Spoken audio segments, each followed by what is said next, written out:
얘는 bad boy, bad girl인데 왜 도대체 끌리는지 너 정신 차려라. 너 거 아니다. 혼자 있는 것에 대한 두려움이 있는 겁니다. 안녕하세요, 너무입니다. 올해 유난히 그 봄에 짜질구리한 비들이 자주 오네요. 예, 뭐 장마랑은 상관없다는데 아마 이놈의 뭐 마음만 조울증 있는 게 아닌 것 같아요. 세상도 조울증인 것 같아요. 막 더웠다가 우울했다가 난립니다. 그 안에서 살려니까 우리도 쉽지 않아. 근데 우리가 이제 쉽지 않은 삶을 살려면 뭐 혼자도 좋고 그렇긴 하지만 이제 우리가 짝꿍을 만나잖아. 짝꿍. 남녀 짝꿍. 근데 왜 이게 그런 게 있어요. 저 사람은 정말 젠틀하고 굿맨이야. 근데 끌리진 않아. 그래서 가끔 이렇게 남녀를 이렇게 맺어주는 왕년에 나도 조금 그런 거 많이 했던 것 같다. 딱 이렇게 맺어주는 상황을 많이 이렇게 겪다 보면은 이 후일담으로 그런 얘기들이 많이 들려요. 사람은 참 괜찮은 것 같아. 아니 괜찮은 것 같으면은 만나야 될 거 아니야. 근데 이렇게 썩 끌리진 않아. 제가 봐도 참 사람은 진국이야. 괜찮아. 근데 그게 꼭 외모가 별로다? 또 그건 아니야. 외모로 막 끌리고 안 끌리고는 우리가 이제 보통 사춘기 때랑 남자 여자를 잘 모를 때 그때는 좀 그런 게 있는데 20대 중반만 넘어가도 조금 많이 이제 물타기가 된다는 거. 그런데 가끔 이렇게 보면은 내가 봐서는 영 아니거든. 내가 봐서는 영 아닌데 끌린대. 왜 끌리는지 지가 모르겠대. 누가 봐도 별로야. 누가 봐도. 뭐 허우대가 조금 멀쩡한 정도의 수준이지 뭐 그렇다고 뭐 연예인처럼 뭐 외모가 잘생긴 것도 아니고 그렇다고 해서 뭐 스펙이나 이런 것도 아니야. 그러니까 이유가 없어. 근데 내가 보니까 딱 봐도 별로야. 이게 이제 딱 별로라는 게 이제 인격적으로 인격적으로는 별로인 거야. 이건 퍼스널리티랑은 좀 다릅니다. 그건 아니야. 그거랑 조금 달라요. 여러분들이 거기 많이 헤매하시는데 근데 내가 봤을 때는 뭐 성격은 뭐 이런 사람도 있고 저런 사람도 있고 뭐 그렇긴 한데 내가 봤을 때는 단순히 성격이 뭐 좀 뾰족하고 이런 문제가 아니라 내가 봤을 땐 진짜 아니거든. 근데 끌리고 매력적이래. 쫄깃쫄깃하대. 심장이 쫄깃쫄깃하대. 무슨 심장이 라면이야? 왜 쫄깃한지 몰라. 근데 끌린대. 그래서 그 이유를 나한테 물어본 적이 굉장히 많습니다. 나는 왜 그럴까? 그래서 사람들이 주변에 있는 이 제3자의 객관적인 시각으로 보면 야, 그 사람은 아니야. 지도 알아 또. 이게 콩깍지가 씌워갖고 나는 그래도 너무 좋아 뭐 이러면은 차라리 좀 나아. 근데 지도 알아. 별로래 지도. 아닌 거 안 돼. 그래서 누구를 막 이렇게 소개시켜주는 게 좀 불편해. 왜냐면 누구를 맨날 소개시켜주면은 맨날 똑같은 소리를 듣거든. 쟤는 좀 아닌 것 같다. 근데 놓치질 못해. 왜 그럴까? 오늘은 요 얘기를 해보겠습니다. 세상에 뭐 아닐 땐 굴뚝에 뭐 연기 나랴 뭐 이런 말은 있는데 요즘에는 아닐 땐 굴뚝에서도 이렇게 있잖아. 컴퓨터 그래픽으로 막 이렇게 연기도 나고 그렇기는 하는데 적어도 이유는 다 있다는 거. 이유 없는 결과는 없어요. 뭐가 됐든 몰라서 그래. 우리는 못 찾으면은 없다 그러잖아. 잘못도 증거 못 찾으면은 죄가 없다며. 그런 거랑 똑같아.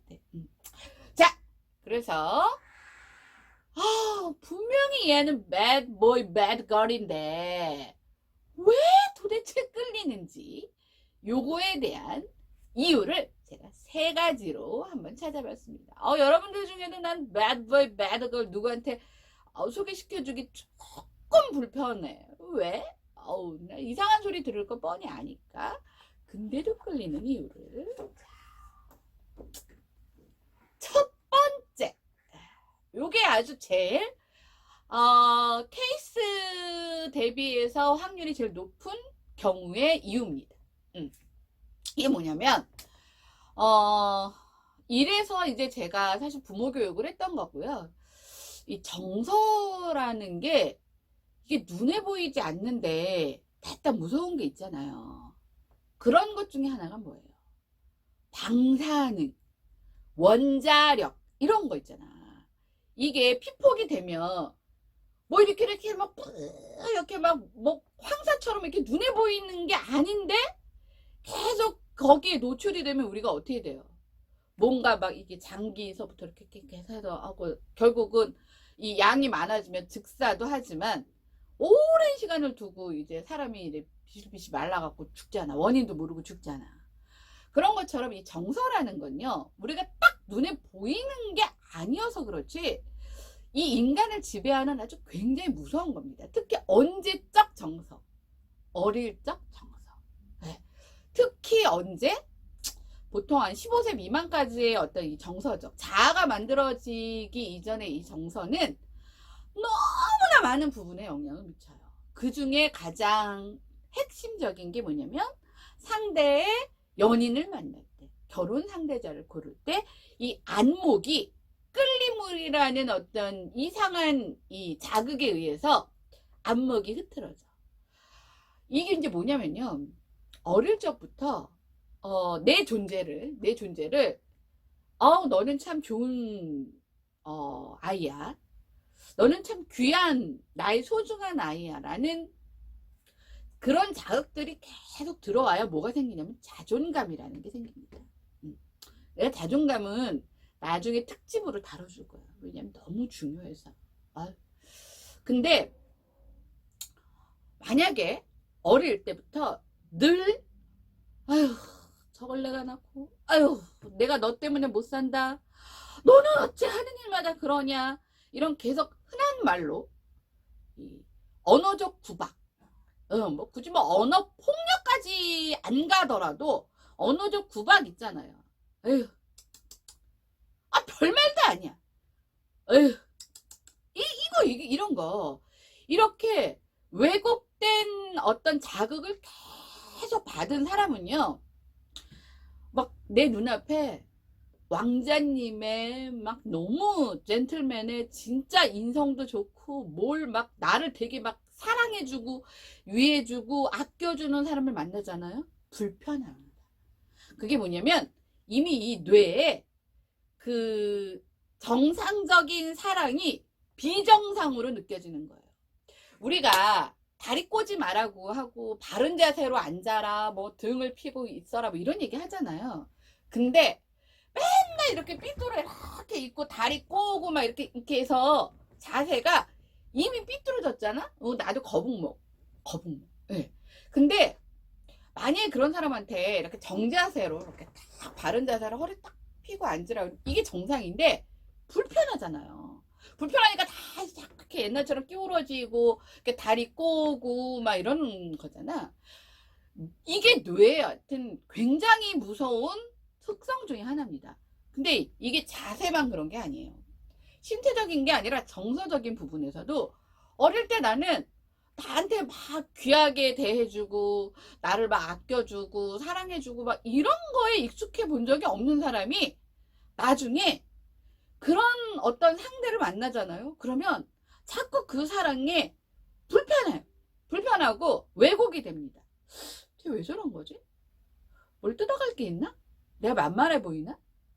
나한테 돈 빌려달라 그럴 건가? 아니면 늘 밥만 먹다가 심심하니까 나 라면으로 생각하나? 이렇게 정상적인 상대의 어떤 그 선의와 배려와 나의 지지를, 나를 지지하는 것들을 불편하게 생각합니다. 자, 이게 예를 들면 뭐냐면 우리가 이렇게 왜 태어나면 그 오리인가? 걔가 맨 처음에 보는 게 오리의 엄마를 보아야 엄마라고 생각해야 되는 게 정상이잖아요.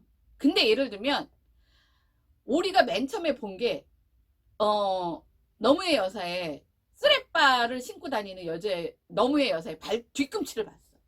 그럼 그거를 엄마로 안다며. 그래서 그 엄마만 졸졸졸 쫓아다닌다며. 이게 뭐 진짜인지 뭐 그냥 하는 소리인지 솔직히 나는 그건 잘 모르겠어요. 오리를 본 적이 없어서. 먹는 애지 오리는. 근데 자, 이런 것처럼 막 태어나면서부터 내가 맨 처음에 받아들였던 정서적 자극이 다 내 건 줄 아는 거예요. 그러니까 상대에도 어떻게 익숙하고 내가 졸졸 쫓아다니고 편한 대상은 다른 진짜의 팩트적 러브가 아니라 왜곡된, 그래서 나한테 조금 막 약간은 좀 무시하고 함부로 하고 그런 것들이 오히려 더 매력적으로 느껴지고 왠지 그게 내 몫인 것 같은, 내 몫의 사랑인 것 같은, 나한테 맞는 옷인 것 같은 뭐 이런 느낌적인 부분을 받는다는 거예요. 그러면 그게 본능적으로 끌리는 거야, 그 상대한테. 그래서 내가 물론 뭐 어렸을 때 뭐 성질은 X 같은데 막 아우라가 막 미치도록 멋있어. 이래서 막 그런 거 말고, 아닌 줄 알고 나도 왜 그 부분이 잘못됐다는 거를 이성적으로 판단이 되면서도 이게 그런 쪽이 더 편하고 익숙하고 자연스럽고 뭐 이런 것들이 반복된다면 이것은 나한테 문제가 좀 있는 거예요. 어떤 문제? 정서적 문제. 네. 그래서 사실 그럴 때는 사실 좀 끊어주는 게 좋아요. 네. 근데 끊었다가 다시 해도 비슷한 사람을 좀 찾긴 찾더라고. 그렇지만 가장 사실은 굉장히 많은, 그래서 제가 한 번은 너무 안타까웠던 경우가 뭐냐면 정말 그 개인으로만 놓으면 얼굴도 예뻐, 공부도 잘해서 명문대 나왔어, 재주도 좋아서 좋은 뭐 직업도 가졌어, 좋은 직업에서 또 열정도 있고 뭐 센스도 있고 뭐 돈도 많이 벌었어. 근데 문제는 이놈은 남자야. 만나는 남자마다 개쓰레기야. 그래서 결국은 개쓰레기 남자를 최종적으로 만나서 하여튼 아주 불행한 삶을 살고 있는데, 연락이 끊겨서 어떻게 살고 있는지는 잘 모르겠어요. 근데 저한테 이제 마지막으로 물어본 게 어떤 게 현명한지를 모르겠다. 그래서 제가 그냥 마지막으로 한 얘기가 있어요. 내 사전에 이혼은 없다. 요런 말도 안 되는 고정관념만 버리면 네 인생은 정상으로 돌아온다. 뭐 이렇게 얘기를 한 적이 있는데, 이게 이제 첫 번째 이유입니다. 자, 두 번째는 bad boy, bad girl한테 끌리는 이유는 뭐냐면, 사랑이라는 것 자체를 어떤 우리가 마음을 주고 정성을 쏟고 막 배려하고 이게 아니라 그냥 게임, 우리가 흔한 말로 게임, 유희, 쾌락, 아니면 야, 나 이런 남자랑 사귀거든 하는 어떤 과시욕, 이런 걸로 가치를 가지고 있는 사람은 bad boy, bad girl이 더 편합니다. 왜냐면 그래야 자기 스스로에 대한 죄책감이 좀 덜합니다. 왜냐면 자기는 자기 마음을 알잖아. 물론 예전에 아주 기른 새끼는 나쁜 새끼야. 그런 새끼가 있었어요. 왜냐면 되게 이렇게 진심인 척 해갖고 정말 사랑에 막 이제 막 눈뜬 솜털이 보송보송 난 그런 어떤 사랑에 때우지 않은 어떤 그런 이성을 혹하다 이렇게 홀려놓고는 치고 빠지는, 그러면서 막 거기서 쾌락을 느끼는, 그건 내가 봤을 때는 살짝 정서적인 문제가 아니라 정신적으로 좀 정신적으로 좀 문제가 좀 심각한 케이스고, 보통 정상적인 사람 중에 사랑에 대한 가치가, 이게 뭐냐면 그것도 또 원인을 들여다보면 뭐 가지각색의 원인이 있습니다만, 그래도 이 사람은 bad boy, bad girl이 편해요. 왜냐면 자기 마음에 이 사랑이 진심이 아니기 때문에 그래도 내가 진짜 너무 선하고 어떤 정말 좋은 사람한테 이런 행위를 하는 것들이 상대한테 굉장히 큰 상처일 수 있다는 걸 감지하고 그러다 보니까 그냥 대상을 그냥 비슷하게 내 마음과 비슷해서 사실 나중에 어떤 결과가 나와도 나의 스스로에 대한 어떤 쿨함 그리고 상대에 대한 상처에 대한 어떤 그런 부분을 좀 덜 가져가고 싶은 마음에서 그런 부분에서 이제 배드보이 배드걸이 그냥 편한 거예요. 이게 왜냐면 정말 진심으로 생각하고 이런 사람들한테 만약에 내가 의도적으로 어떤 나쁜 마음을 먹고 이렇게 접근을 하면 나중에 내가 그것을 끝까지 이어서 이 사랑을 결실맺을 어떤 그런 부분이 아닌데 엄마 양심에 찔리잖아. 미안하잖아. 그러다 보니까 그런 사람을 찾는 두 번째 케이스가 있습니다. 요 케이스도 굉장히 많아요. 요 케이스가 옛날에 나도 있었다. 저의 어떤 뭐 첫사랑 아닌 나는 첫사랑이었는데 첫사랑 아닌 첫사랑이 나한테 그 얘기를 하고 떠났어요. 뭐냐면 자기는 진심 어린 사랑이라는 걸 모르는 상태에서 내가 배드보이 배드걸에 속하는 그룹 안에 있는 애인 줄 알았대. 왜 그랬나 몰라 하여튼. 그래서 이제 마음 편하게 접근을 했는데 만남을 갖다 보니까 좀 그게 아니었대. 죄책감이 느꼈대. 자기가 되게 잘못하는 것 같고 그리고 이제 막 주변에서 뭐 엄청 이제 친구들 사이에서 욕을 먹었대요. 너 정신 차려라. 너 과 아니다. 한마디로 네 과 아니다. 네가 여태까지 그게 아니다. 뭐 하여튼 그랬대는데 뭐 믿거나 말거나 내가 어떻게 알아 그 속을. 하여튼 그런 심리적 기저가 있다는 거 요거는 좀 아셔야 합니다. 여러분들 중에도 요런 마음을 가지신 분들은 아마 상대를 뭐 어쩌면 요런 스타일로 찾을 수도 있지 않을까 그런 생각이 듭니다.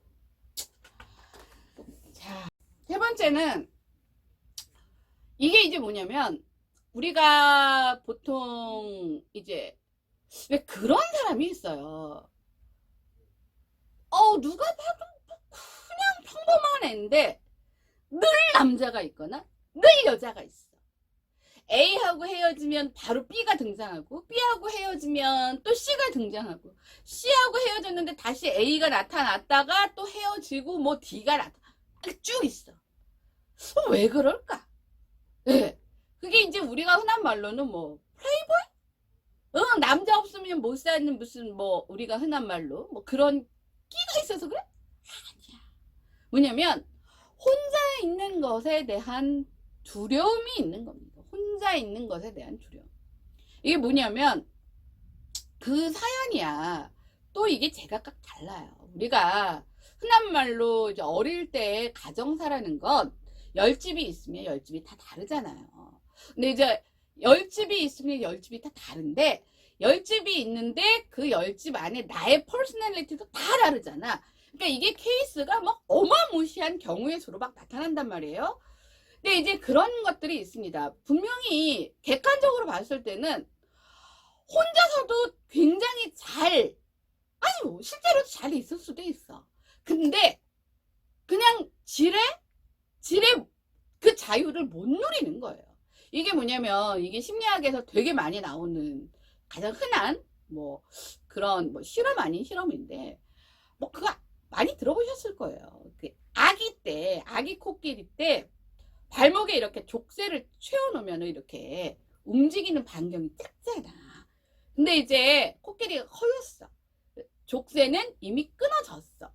그러면 지가 뭐가 무서워? 그 등치에 누가 걔를 함부로 한다고. 그러면 막 돌아다니면서 활개치고 살아도 되잖아. 근데 그 어릴 때 그 족쇄가 얘한테는 아직도 남아있는 거예요. 그래서 뭔가 자유롭게 나 혼자서 독립적으로 얼마든지 살 수 있는 모든 걸 갖췄음에도 불구하고 누군가한테 항상 이렇게 의지하고 기대고 해야 그것이 익숙하고 그렇지 않은 불안한 거야. 이게 돼버리면은 평생 그 굴레 속에서 못 벗어납니다. 근데 그럴 때 뭐가 되는 거예요. 나쁜 남자, 나쁜 여자라는 타이틀이 뭐 일단 어쨌거나 여러 이유에서 이제 끌렸어. 그러면 우리가 어떻게 해야 돼? 끊어내야 되잖아. 그러고 끊어내고 나면 내 모습이 바뀌어있기 때문에 정말 좋은 사람을 만날 기회를 만나야 되는데 끊어내지를 못하는 거야. 그러다 보니까 왜 우리 어릴 때는 왜 사실은 좀 이렇게 막 이렇게 혈기도 왕성하고 막 이렇게 심장도 막 이렇게 하잖아. 그러면 막 너무 착하고 막 이런 남자보다는 이런 여자보다는 뭔가 톡톡 튀고 막 이런 사람에 끌릴 확률이 높아. 나도 그랬거든. 근데 인데 이렇게 사람을 많이 만나고 이렇게 안목이 생기다 보면은 우리가 이제 옷 고를 때도 처음에는 막 유치하고 막 그래도 막 무슨 인형옷 같고 이런 거 너무 좋다가 이제 이런 거는 실증도 금방 나고 뭐 질감도 안 좋고 이게 세탁도 어렵고 뭐 나한테 어울리지도 않고 이런 거를 통해서 나한테 진짜 맞는 옷을 찾아가듯이 이런 것들이 이제 안목들이 생겨. 근데 처음에 만난 그거를 끊어내지 못하는 거예요. 그러니까 아닌 줄 알면서도 계속 이어지는.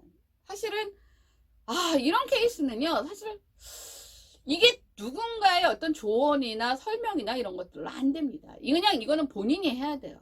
그리고 본인이 그걸 좀 겪어야 되는데 겪을 틈도 없이 그리고 이제 한번 이게 이제 반복이 되는 거예요. 처음에 그래서 끊어졌어.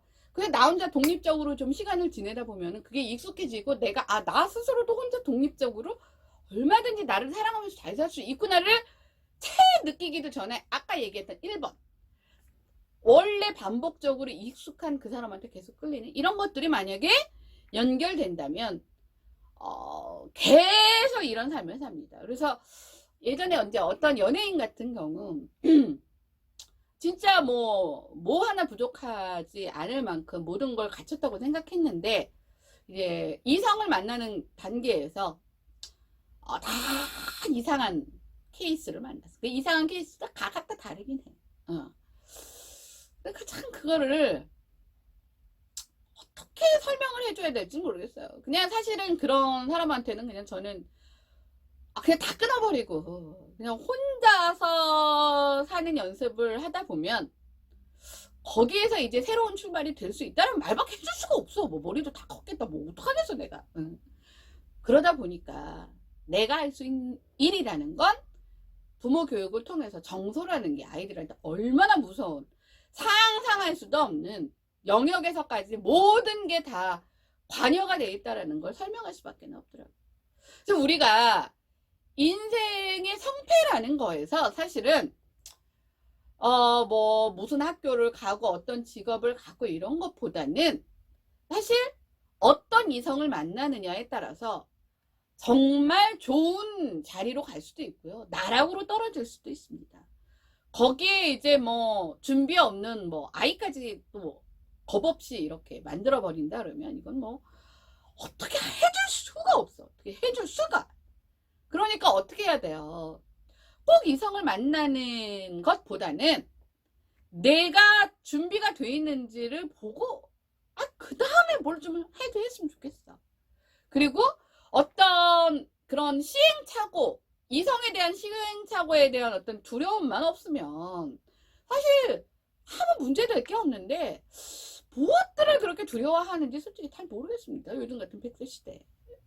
근데 요 말을 하면은 눈치채실 분이 있을래나 모르겠다. 하여튼 최근에 이제 어떤